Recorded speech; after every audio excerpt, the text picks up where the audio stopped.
And that was at 335, 113 in Kingsville. So we have seen some rather high heat index values. Good news is we've got mostly drier air in place, so conditions could have been worse with that being said. But right now it is 6 p.m. in Corpus Christi at 90 degrees, 101. Your feels like temperature will knock it down to 78 by 2 a.m.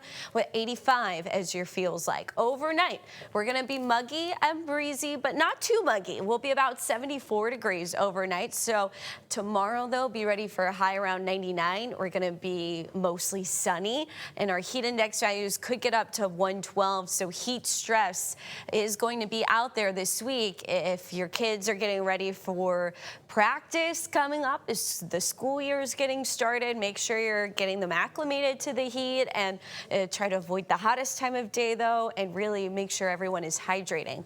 Winds will be out of the southeast, and we are looking at our sunrise there just before 7 o'clock. So on your Tuesday here in Corpus Christi and really much of the coastal bend, we could get up into the 110 to 111 range for our feels like temperature on Tuesday.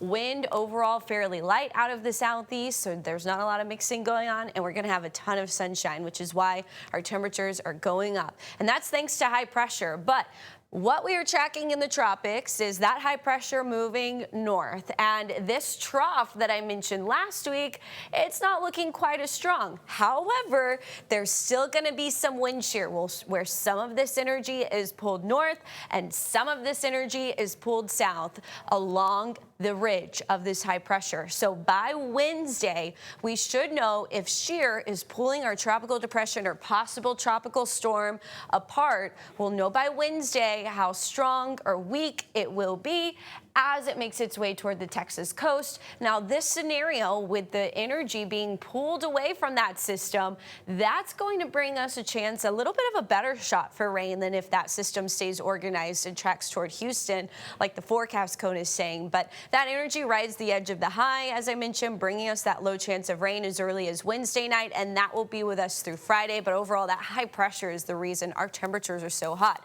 Here's what I mean by wind shear. You see it here. You see the deeper blue sneaking in. Hurricanes do not like that. They do not want that. So tropical depression 2 already struggling with wind shear. A lot of the convection staying on the southern end of this storm. And so what that wind shear is a hurricane wants to look like this. Wind shear makes it lopsided, and that makes it just not an easy forecast. But what it does do is I was hoping to see that precip forecast load in before we skip to the flood risk. But anyway, what you see here is a risk. Oh, and now I went back too far. Don't you love clickers? Anyway, what we see here is maybe our rainfall forecast loading in.